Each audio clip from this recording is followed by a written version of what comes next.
Okay. All right. I guess you can see me now. Can you see me now? All right. What's up, folks? So, look, I hope everybody had a good holiday weekend and enjoyed themselves. Now get your ass back to work.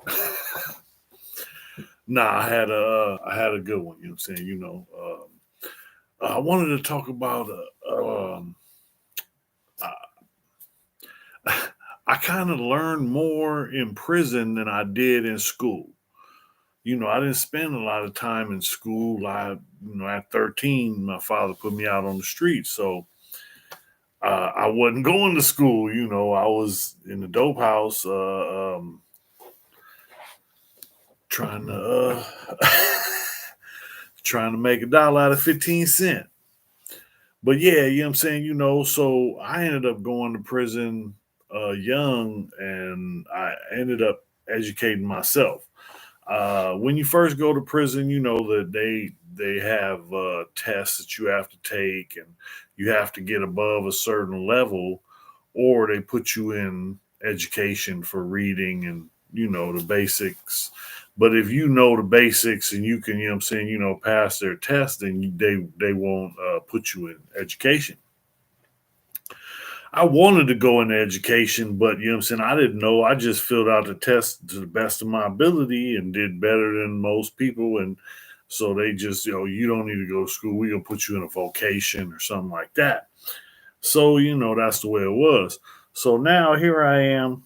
I'm in prison. I ended up, you know, going to it was like instead of going to night yard, I would go to the education building, and I had to sign a trust withdrawal, and they loaned me a GED study book. So I was able to study in my cell and on my own time. And they had other inmates who had already passed the GED who were there and available to assist in the education building at night yard. So when you have problems, that was your time to go, get the assistance you needed to get past whatever it is. And then it's up to you to move progress and move forward as you go.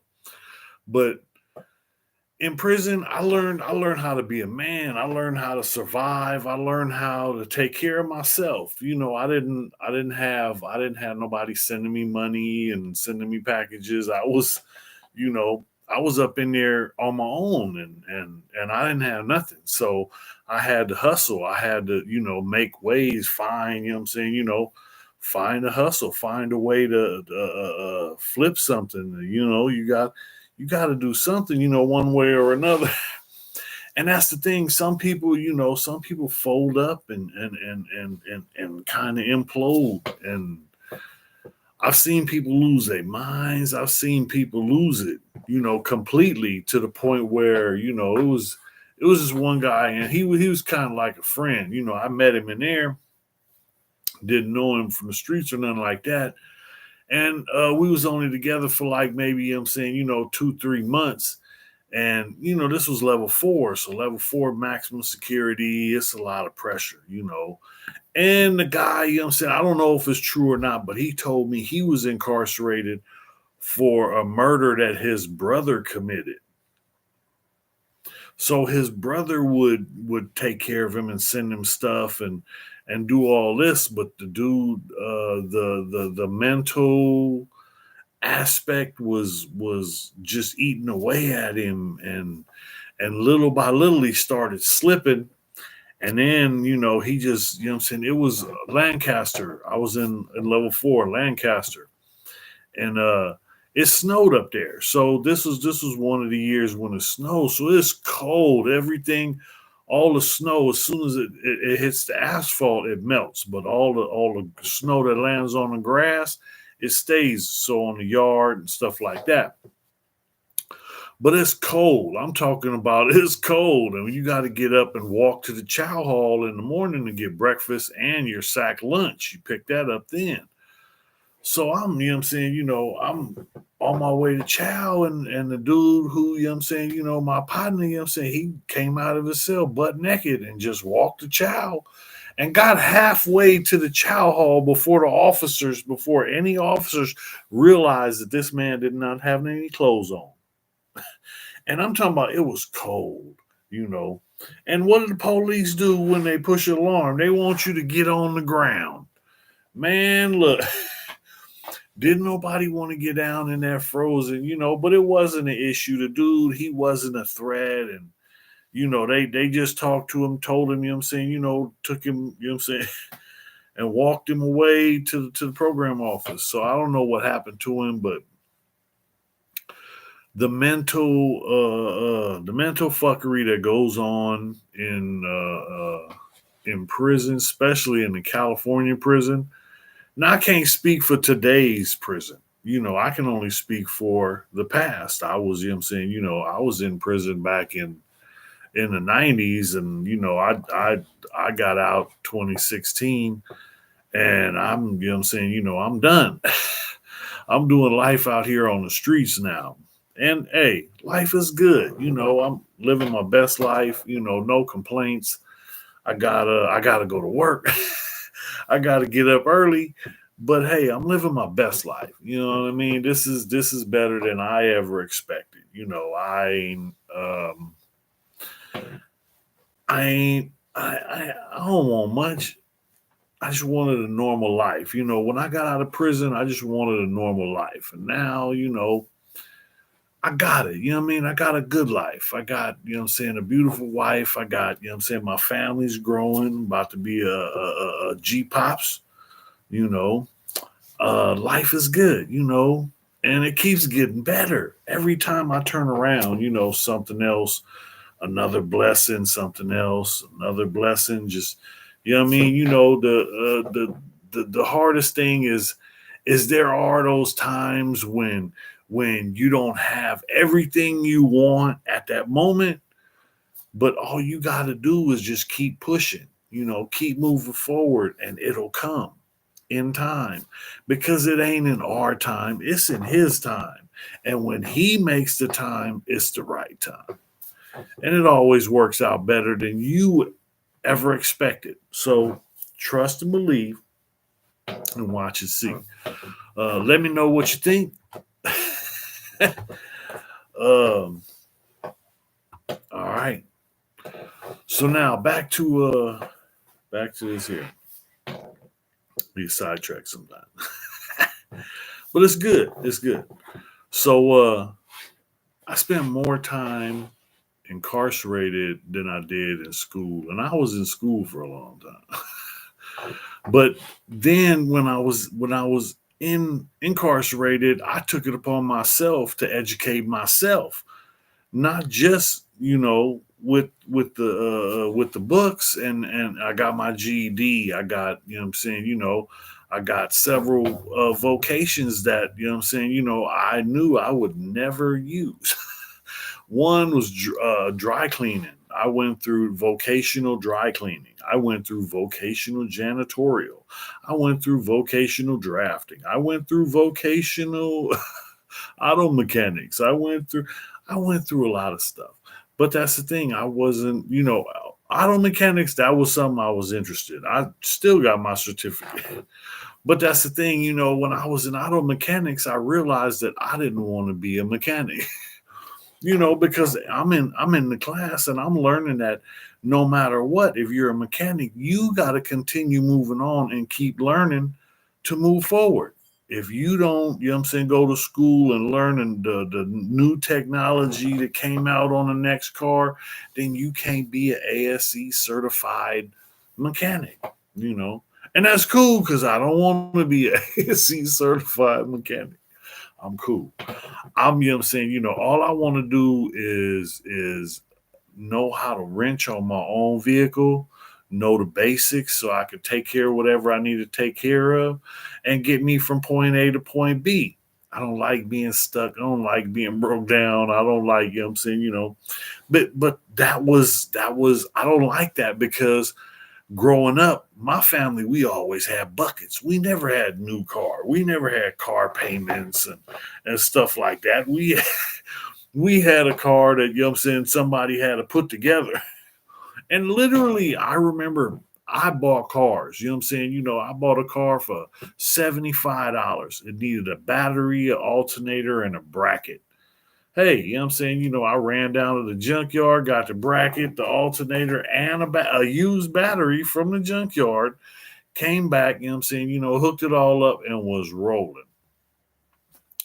Another time I bought another car, $75. It was a Volvo. It had been hit on every corner. It looked like it had been in the crash 'em up derby. It was beat up. But the thing worked and it got me back and forth to the job. And that, you know what I'm saying, took care of my, basic necessities. Cause it got me back and forth to work for like maybe 2 months. And then, you know what I'm saying, after that, it died. The cam went out. So the timing belt stopped, the cam stopped, and you know what I'm saying, it foobarred the engine. But it didn't matter. It was $75. I had got my money's worth out of it a long time ago. So, you know what I mean? It ended up, you know what I'm saying, sitting on the side of the road. Somebody would come and get it. Nah, because when I sold it to Ecology, they gave me like $60. And the tow truck came and picked it up off the freeway. Gone. I signed over the paperwork and they cashed me out right there. Hey, by then, I was on. I had, and that's the way, stepping stones. You use what you have to do to get, you know what I'm saying, where you need to be. And I was hustling, and I've always been a hustler. Growing up on the streets, you know what I'm saying, I was the only white boy in the hood. So hustling wasn't easy. I started out, you know what I'm saying, hustling nickel bags. I would go buy a nickel bag and then take it, you know what I'm saying, jump on my bike and go, you know what I'm saying, like 8 to 10 blocks away. Go to Tortilla Flats, post up at the phone booth. People don't even know what phone booths are anymore. That's crazy. But anyway, I'll be sitting on my bike at the phone booth pretending like I'm on the phone every time a car pulls into the gas station or liquor store. I'm right there. Hey, you know what I'm saying? Got that weed? What you need? What you need? Got that weed? What you need? Got that weed? And then when they come by, you know what I'm saying, I got dime. I got a dime, man. You know what I'm saying? So give me $10, I give you this nickel bag that I bought, and I'm gonna take this dime and I'm gonna go get 2 nickel bags. And then I'm gonna come back and flip that. You know what I mean? And then, after a couple trips, I'm good for the day and I can, you know what I'm saying, put some money away to hustle up tomorrow, put some money in my pocket to have fun in this song. But that was the way it was, back in the day, motherfucker wasn't trying to, break the bank, he was just trying to survive. And it wasn't that bad. You know what I mean? I remember so many fun things about growing up in the hood. And, I remember I grew up on one of those streets where we used to have them football games, you know what I'm saying, with like half the people from the block. And this grown people, kids, everything, you know what I'm saying, and we out here in the street and every time a car and everybody get out the way because the car coming, let the car get by, then we get back to playing. And it was all good. It was a community, you know what I mean? People, not everybody liked each other. Not everybody got along, but for the most part, everybody, you know what I'm saying, dealt with each other. We made do. There was struggles, there was hard times, there was good times, there was bad times. I remember block parties back in the day where, you know what I'm saying, they would have streets blocked off and we had dead ends and cul-de-sacs. So we got a cul-de-sac, you know what I'm saying, a party on a cul-de-sac, you know what I mean? So ain't nobody coming in with none of that bullshit, you know what I'm saying, because you ain't getting past because we got the shit blocked up. So if you getting out, then you ain't getting back to your car if you do something. But we had, that was block parties, house parties, I remember being on patrol when the homies were having parties, you know what I'm saying, me, the homie Crazolo, and M-Rock. Crazolo had that raggedy ass, what was that? 75 Cadillac Coupe de Ville. And the exhaust was messed up. It was an exhaust leak. So the dude would always step on the gas real hard and be punching it up and down one of the streets. and it had an exhaust leak right out the bottom. So you would hear the car and you hear as he comes flying by. That was my boy. That fool was crazy than a mud. Yeah, Crazolo, you know what I'm saying? He got that name for a reason. The boy was really crazy. Yeah, he wasn't rolled too tight.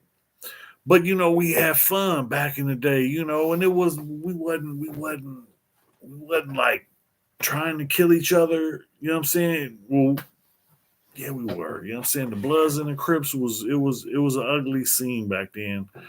But for the most part, you know, we was just trying, you know what I'm saying, trying to have fun and enjoy life.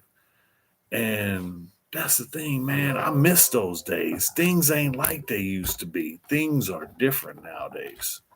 You know, you don't have the community that used to be there. You know, and I don't know if that'll ever come back to the way it was. You know, but I hope it does because I had a bunch of good times growing up. I wasn't the only one. It was a whole bunch of us. And it was a lot of people, you know what I'm saying, that was out there, you know what I'm saying, living life, man. Them was the good old days. Things is different now. You can't do things like we used to do. It's the it's just different. I don't know. Especially the way the world is, and I don't know if things are getting better, you know. I think, you know what I mean, I'm not sure, you know what I'm saying, it looks like they're getting worse. But that's you know what I'm saying, getting biblical because, in the end days, it gets rough. But I'm blessed by the best, praying for the rest. So look, I just wanted to tap in with y'all live, you know what I'm saying, so I can get this out there. But I'll keep you posted. We got another video coming. Hit the like, subscribe, hit the share. Thanks for watching. Y'all stay safe.